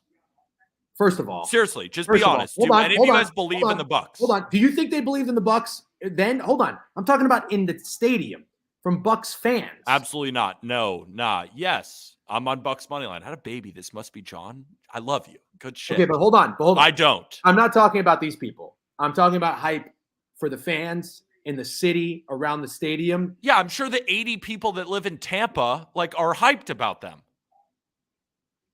Tampa's becoming a really nice city. Hold on. That was my one disagreement with you. The second one is, yes, the Steelers were 0-1-1. And you say the Eagles aren't struggling. Granted, they're 2-0. However, I don't think you're really taking into consideration their wins. Because you got Krabs tweeting Jalen Hurts fumbling against the Patriots and saying, Jalen Hurts MVP, I bet. Well, because Krabs has been fading the Eagles all year. He's going to be anti-Eagles. But hold on. My point is they were still getting shit for it. No, everybody said they deserved to lose the game and they shouldn't have covered. It's not a really convincing win. Jalen Hurts doesn't look himself. We've heard about that. You got Krabs saying he's not going to win the MVP after week 1. Then in week 2, they don't come out to a great start against the Vikings. Eventually they get there, but the Vikings creep back in. So all I'm saying is it's not total opposite ends of the spectrum. And the Steelers, granted, they tied with the Browns, but they played the Chiefs 42-37. Like, they didn't get their dick kicked in. So their season wasn't over. You know what I mean? So that's the only 2 points I disagree with you. The Bucs fans and anybody who maybe had invested in the Bucs, over win total, win the division, whatever, you got to be feeling pretty fucking good right now. So all I'm saying is all things Tampa right now are feeling good. And they deserve it. Yes, but that's when, you know how sports work. That's sometimes when you get your fucking heart ripped out from you. But it's not one of those teams facing a team, in my opinion, and we could get proved wrong here, that the Eagles don't also have hype, that they aren't just coming off the Super Bowl, that they also aren't 2-0, that they did cover against the Patriots. That's what people remember in their bank account when they bet on the Eagles, and that was the most public side of week 1. Then they dominated the game against the Vikings. I'm not disagreeing with you, even though Kirk Cousins, who I think, and the entire Vikings team is terrible, still only lost by 6 on a short week to the Eagles. And if you were late to the market, which a lot of casual bettors normally are, which is not a bad thing. Like, if you're a casual bettor, you're just putting $10 on something, like, all power to you. I'm not trying to discriminate against those types of people. But it's not that there is no hype on the Eagles. I can't understand that, right? And what I will just say, and DeGen and I have been going back and forth, and we do have someone in the queue. So DeGen and I, because he gave his plays, and I do like his plays. For everyone chirping me, he's not on the Eagles. He's not on the Eagles. You're not on the Eagles. No, and I'm not chirping or shitting on Peter with his bet. 6.5 on the Bucks when it's now at 4.5 or 5 right now at this moment is a good bet. And I wish you the best. I wish you the best. I hope this prize picks entry hits. Thank you very much. Except for Baker interception, so I kind of hope it doesn't. You can still cover in Baker. I can still cover with a Let's Baker be honest. Who is DeGen's favorite team football team? Colby's asking your favorite football team. It is the Bucks. Yeah, correct. I am a Bucks Yeah. fan. I am a Bucks fan. Fair enough. DeGen, appreciate you. Hopefully this didn't make, Luke likes that look pissed off or blue whale balls. I hope they can recover. But overall, I think this was productive. I think it was productive too. Again, disagreements and difference of opinions is what makes the world healthy go debate. There's not enough of it in the world nowadays. This is a good thing. So thank you for having me on for an extended period of time. That was very fun. Yeah, I agree. Good luck tonight. I'm wishing you the best. Because the Bucks went outright. You have a 3-0 Bucks team you're a fan of. And I am very excited. Of course, the Steelers Super Bowl takes a hit. I don't care. But sincerely, I am not rooting against you. I will not be happy if you lose your bet. I just want to make that very clear. Go Bucks. I also want to be clear. I am also on the under. If the Bucks lose and the under hits, I went 1-1, people. I am also on the under. Everyone's forgetting. Bucks 48-10 then, baby. Let's go. All right. Good luck, Peter. Thank you. All right, my friend. We'll talk to you. I thought that was productive. I was laughing my ass off. There we go. That was great. To cap it all off, DeGen is a Bucks fan. That's amazing. We had the whole argument, and he's a Bucks fan. That's the thing. It's like, Bengals versus Ravens right now. Bengals, Rams. I'm a Rams fan. Like, I might have a different opinion. I've seen a lot of smart people on the Rams, and I'm like, shit, I feel like we're at the top of the market. I'm really excited for this game, but am I counting in a win against the Bengals? Like, that's generally going to be my opinion.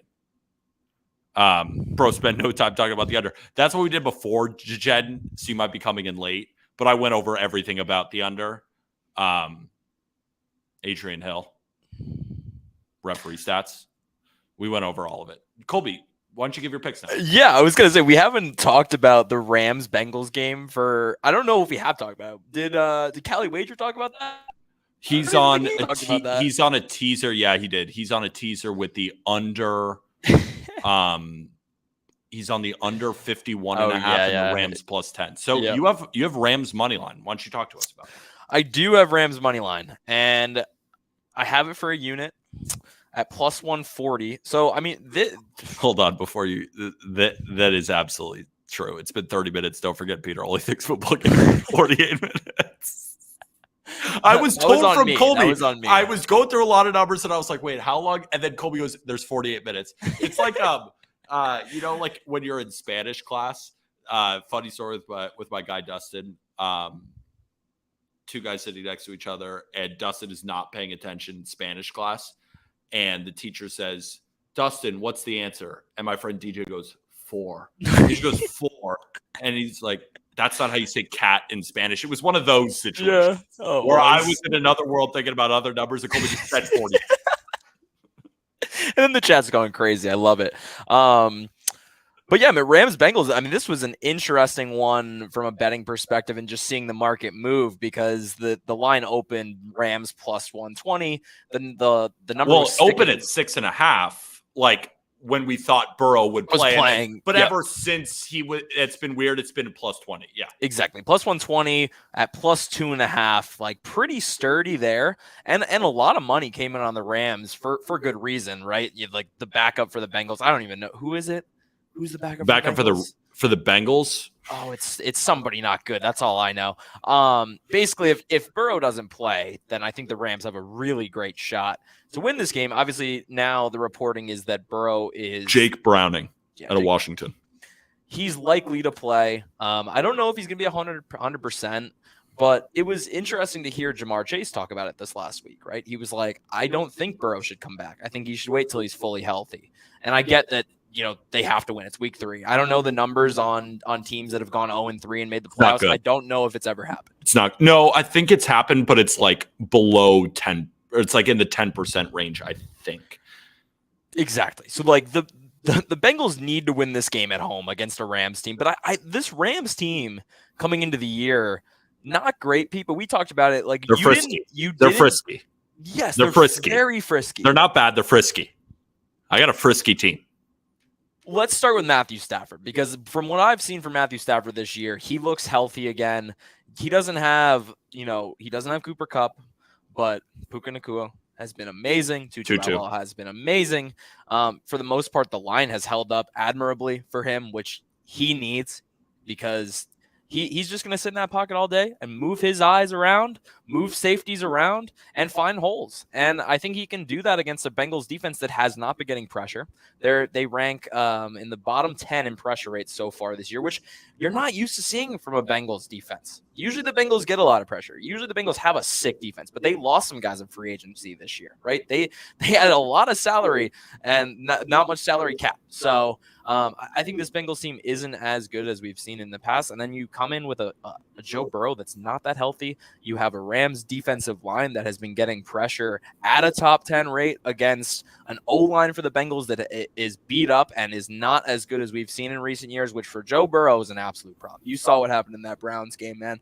They got annihilated. And even if it isn't Joe Burrow, you're probably going to see a backup quarterback with that bad offensive line. And what Joe Burrow has been so good with over the years is the fact that Joe Burrow can exist even with a bad offensive line because he gets the ball out so quickly. He's light on his feet. So obviously the problem to his calf has limited his mobility and kind of limited that facet of his game.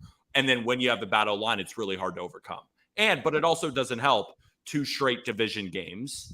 So I'm not putting a lot of blame on him, but at the same time, to your point about the defense, couldn't be more true, right? What we just see, the Ravens struggled against the Colts defense, right?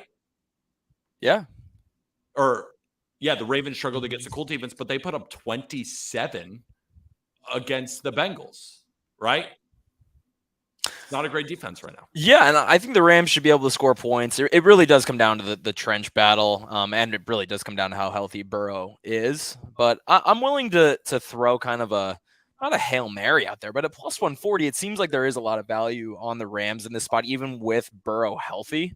But how healthy is he going to be? I don't like every report obviously is, oh yeah, he looked amazing in practice in the walkthrough on Sunday. It's like, yeah, well, they're not going to come out and be like, yeah, he didn't look good at all. And he's sore.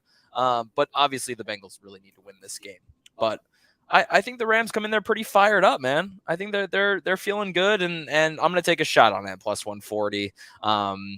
I liked it at plus 125, even knowing that Burrow might still play, and plus 140. It moved down to plus 135. It got bought, and then now I think a lot of people probably have Bengals money line in their parlays. So, I think it should be an interesting game. It should be a close game. Well, what I will say is, thank you, chat, for giving us that analysis. 0-2 is 10%. 0-3 is 3%. It's more like 4% of you. 3%. Thank you, guys. See, that's why I love you guys. And I'm not, when I was yelling at you, the genuine listeners of the show, no, I wasn't talking about them. I was talking about the other people who had a lot of this without a lot of showing slips, big whale balls talking to you.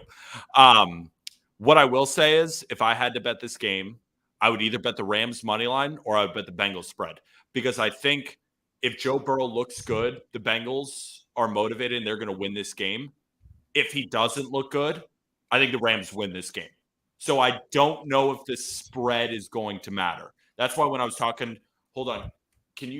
I hear a lot. Hold on. I'll mute. No, yeah. Basically what I was saying is with Cali Wager was I like the Rams in the teaser, but I think that opening line of 6.5, that was basically saying Joe Burrow is as healthy as he has been this season. Line dropped to 3 because of the uncertainty there. I think that true line might end up being what it is, right? That the Bengals cover that 3 if he looks good. And then I think the reason it went to 1.5 was if it's Jake Browning, if it's a, banged up Joe Burrow and that you're getting good value on the Rams. So the line is going up and down like that. But I think it's one of the two. You either go Rams money line or you take Bengals spread. That would be my opinion on the game. Again, I'm not touching it because I don't know. Like, that's just the bottom line. And Colby and I were saying, because I am a Rams fan, very different from me betting on the Yankees, because the Yankees, it's game by game, and I've always felt that I'm on the wrong side with them because I have such an emotional attachment to them. With the Rams, it's much different. I've been very good at betting the Rams because I pick my spots, right? What's the only time I bet the Rams this season? +5 against the Seahawks. They won outright, right? Probably bet them against the Seahawks, bet them against the Cardinals in historic spots where I know that they have a better game plan than the opposing head coach because they proved it time over time, even when they were bad, right?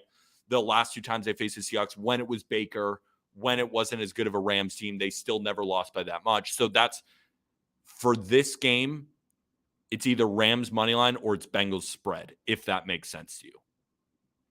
So that's where I'm at that game. Whatever happened to Lid Lager? Lid Lager was having some issues joining stream. I don't know. He said his phone was having problems, so he would show up, but then his camera didn't work. My phone is apparently breaking and won't contact anything. Sorry, void all of my plays. Is that what he said? That's what he said. Is Gino coming on? I do not think so. I never got a reply from Gino either, but Gino has a ton of plays. I mean, we can show Gino them. has a ton of plays. We'll wait for Gino in the next 5 minutes if he answers, and if not, we'll say goodbye. Because we've also been streaming for about an hour and a half already. We've been having a blast. Yeah. Should we pull up Outlier? And yeah, we could go through Outlier, some props right now for people. If in chat, if you guys want to Carlton Davis inactive for the Bucks. Oh, that stinks. Don't really care, but that's not ideal. Yeah, if you guys have questions about any player props, we can pull up some trends for you guys. So, yeah, a lot of us troll, not us real fans. Big whale balls, I don't understand you. I literally just don't understand you. A guy who just chirps everybody who comes on but watches every day. I don't understand you. So yeah, if you guys have questions about props, Joe Mixon over 14.5 rush attempts. Let's look up Mixon. What are we looking at here? This is last 10 rushing attempts. So he's been under this in 8 of his last 10 games. Can you scroll down a little bit, see if there's any trends? Because sometimes they'll include with let's look at that one. Joe Mixon has failed to exceed 15.5 rushing attempts in 7 of his 8 games as a favorite. Only about 12. Maybe don't go over on this one, right? Trends and data, like, I think what they're good for is that if you like a play and everything is against you, just don't bet it, right? Doesn't mean you switch now to the under, but if you already like the under, the data backs that up. How do we like Tutu? Let's look up Tutu. Colby. Peter, like the Eagles. Do I tease Eagles and under, or do I just lay the Eagles straight? Honestly, I'm on the Bucks, as you know. I would bet the Bucks. Like, that's what I would do. But if you like the Eagles, because I think a lot of people are teasing the Eagles down. What would you do, Colby? Like, do you like the Eagles or the Bucks? Like, what do I like? Yeah. Hold on. You're not on the mic.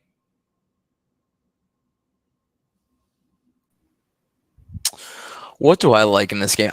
To me, I would like to stay away from this game in terms of betting. I like your under because I think both defenses can show out. And I do tend to believe, like, Baker has been really good so far, but this is the biggest test in terms of testing this offensive line, testing pressure.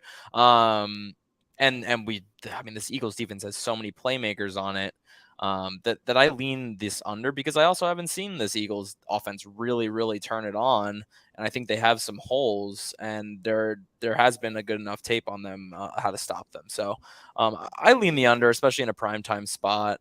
I don't know if I have a lean. Like, I think I would lean the Bucks, but it's I don't know if I can get to the window on that one. More than fair. So if that helps you, Big Whale Balls is on Eagles -5. He says it's air. So if you want to tail Big Whale Balls, be my guest. Tutu Atwell receiving yards. That's the problem. Can we look at 2022? But the thing is with Tutu, it's like he's so new to the offense, or at least being a bigger part of it. Has made a lot of improvements. Just like overall, his hands have gotten so much better. Like I remember watching Tutu, and it was like, you drop so many balls. Can we go to 2022?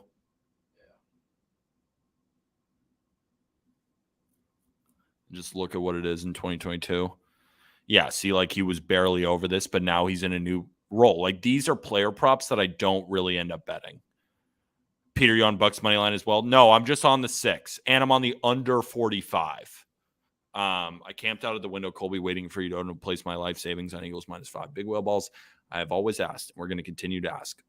My DMs are open. Send me the ticket. Send me the ticket, my friend. Send me the ticket. So no, I didn't also bet the Bucks money line, but I would not be surprised if they won it all. Right? If it was +2, like I'm still kicking myself. I wish I bet the Bucks money line on the open, but I didn't, and now it's not worth the value for me. So this is Baker. Do we get questions on Baker? No, but it was one of the most talked about props. Can we go to Kate Otten?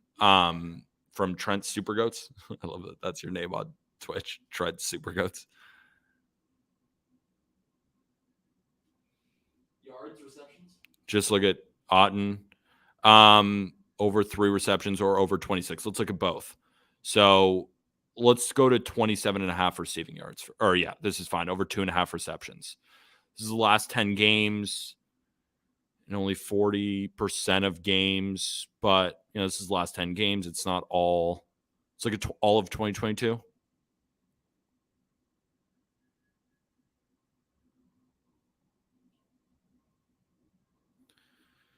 Now let's go. So receiving yards and scroll down. So it's 50-50 for him. He's either heavy a lot or not really at all. Is there any trends or anything on this one? No trends. All right, let's go to receptions. Let's see what it's mostly. Because sometimes, like, for Kate Otten, if the receptions are normally there, but sometimes the yards are hit or miss. And it looks like if he gets his receptions, he's getting his yards. So they're kind of tied into each other. That's why, like, for me, like, I liked Kate Otten based on the matchup because the Eagles struggle against tight ends. But I didn't love it enough to really bet on it. Like I can like plays, but not end up betting on them. And this was one of them. So I think you either go with his receptions or yards. I don't think it'll matter personally, because I think he either gets both or gets none of them, if that makes sense. Burrow is playing tonight. Is that confirmed? Thing is, like, I don't know how. Like, just because he's playing, is he going to play the whole game? Right? And remember, if you're going out there and you're injured, you might be susceptible to more injuries. Is expected to start tonight, planning to play despite being less than 100%. So, yeah. He's going to play. How good will he play banged up? I don't know. Go receptions. Jake Elliott over 1.5 field goals made us catch my eye as well. Let's look up Jake Elliott. Why not? I don't think Gino's going to end up coming on. Last 10. Looks pretty good. Yeah. Let's look at 2022. That's crazy. What? 32% in 2022. Like, didn't get it? Didn't get it. Huh. They were just scoring so many touchdowns. Yeah, that's the Eagles, right? And this is a different Eagles offense, right? Let's look at just the last 5 so we can see his last 2 games. I assume he's gone over this both times. Yeah, all 3. Different Eagles offense. They have been bad and inefficient in the red zone, which is another reason I like the under and another reason I like the Bucks, is they've been inefficient in the red zone. I think Jake Elliott over 1.5 field goals is a great bet. I really do. Minus 148 on Caesars. Look at that. Yeah, so if you can find that on Prize Picks, let's see. Is it on Prize Picks? Trent Supergoats? Jake. 1.5 field goals made. I like it. It's funny. He has 7.5 kicking points and an 8.5 fantasy score. What does that mean? I don't really cap kicker props. What's the difference? I don't know. Well, it doesn't look like we're gonna have Gino come on, but we can still give out Gino's plays. Let's put him onto the ticker for everybody. I feel like if Bucks cover, then they win outright. Just personal feeling. I felt the same about Arizona. Yes, I only bet Arizona plus 11. Full transparency. Total Slayer. I could easily see the Eagles winning by 2 or 3 though, or the back door being open. I really could, but I see what you're saying. I definitely see what you're saying. So these are Gino's plays. His biggest play, only for Bucks Eagles, and then we'll show Rams Bengals. His biggest play on this Bucks Eagles game is Bucks plus 6. He also got it early at 2 units. And he's also taking the Eagles team total under. So he loves the Bucks here. And then he's also taking the first half under 22.5 for just a half unit. But he has 3.5 units pending, basically, on the Eagles offense not showing up. And we know Gino's pretty good at this. But, and now here's the Rams. All right. 1.5 units on the Rams money line and under 44.5. And then he's also got a teaser with the Rams in it. I assume, what is that? What are these teasers? I think these are for next week. But the Packers, how would he tease the Packers up to 8 when they're 1 point? Like Gino, he gets the whatever. Well, I don't know. We might not count these teasers. And Gino's not here. Like, I don't know how to count these teasers. Yeah, we can. Do you think that's fair? People in chat? Like, I'll let you guys decide. 7-point teaser, but the Rams plus 1.5? That was what it would make it? Is that what they are? They're not. He got the Packers when they were plus 1. 7-point teaser at minus 150. Okay. Should we count them? You guys tell me.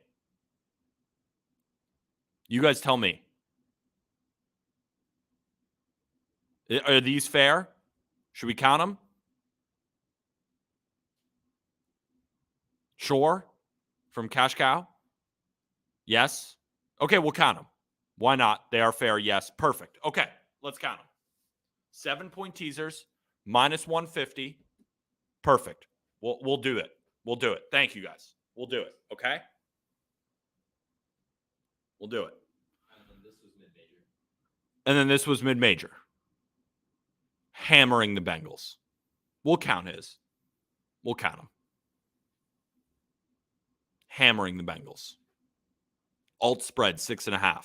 See, this is what I think you should do. Honestly, Colby. I think you should either bet the Rams money line or do exactly what mid-major is doing. Taking the alt spread. The true line if Burrow was good to go. I think both are smart. You either take the Rams on the money line. They either pull the upset. Burrow doesn't look good. It's a bad Bengals team. It continues. Or you get a desperate, moderately healthy Burrow who ends up winning the game by the true line. Before you leave, any thoughts on baseball at all? Snell versus Poverty Giants? Yeah, I looked at the board a little bit, right? And Webb versus Snell, I know it's 6.5. I kind of like the under. I think both guys, I think this is one of those games where it's like 2-0. I think both guys shove. I actually lean the under 6.5. And normally what we've seen all season, those lines at 7 tend up sometimes going over 6.5. Those games haven't even been close to 6.5. And what I mean by that is they end like 2-1, 2-0. Who's leading on MLB? Ollie 1 unit is still in the lead. And we'll be back tomorrow and we'll talk more MLB plays and stuff like that. And mid-major also has this MLB play. Mid-major has this MLB play. Rangers versus Angels. First 5 under 4.5, a plus 100 for 3 units, ladies and gentlemen. Thoughts on the Pirates coming back from 9-0 to take down the Reds? We talked about it, Brock, on the Just Baseball show. I just recorded with Jack for tomorrow. That felt like a season ender. young team like that, you lose like that to the Pirates, that felt like the dagger, personally. Now, could it be proven wrong? Absolutely. But that was my takeaway. Let's go Bucks, ladies and gentlemen. Let's go the end. Remember, we had a big debate about the Bucks. Hopefully you guys enjoyed the content. But at the same time, like, I'm also on the under. Let's not forget that. Under 45, Bucks +6. If I go 1-1, I'll lose a little bit of juice. But I think I'm going 2-0. All right. Appreciate you guys listening. Again, thanks, Producer Colby. Filling in for Producer Cohen. Producer Colby. Even gave out some plays. Producer Cohen doesn't normally give out plays because I think he's never won a bet on stream, but he's due. He's due. All right, everybody. I'll be here tomorrow when the Eagles win by 7. I hope you will, Big Whale Balls, but I hope you're here too if the Bucks win. Okay? Deal? And I assume I'm not going to see your slip. I'll just believe that you're on the Eagles. All right? Talk to y'all. Enjoy. We'll see y'all soon. All right? Oh, let's raid the Ramble Boys again. Do you know how to do that? Here, I think I know. Wait. Yeah, actually, how do we raid?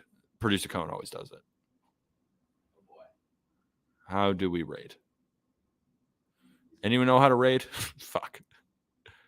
Community. Nope. Oh, crap. I accidentally exited the chat. Oh, no. How do I even get back? Okay.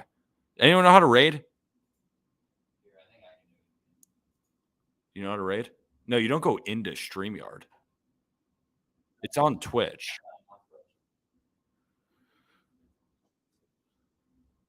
Because I'm pretty sure if you just click them, it'll just go to the stream.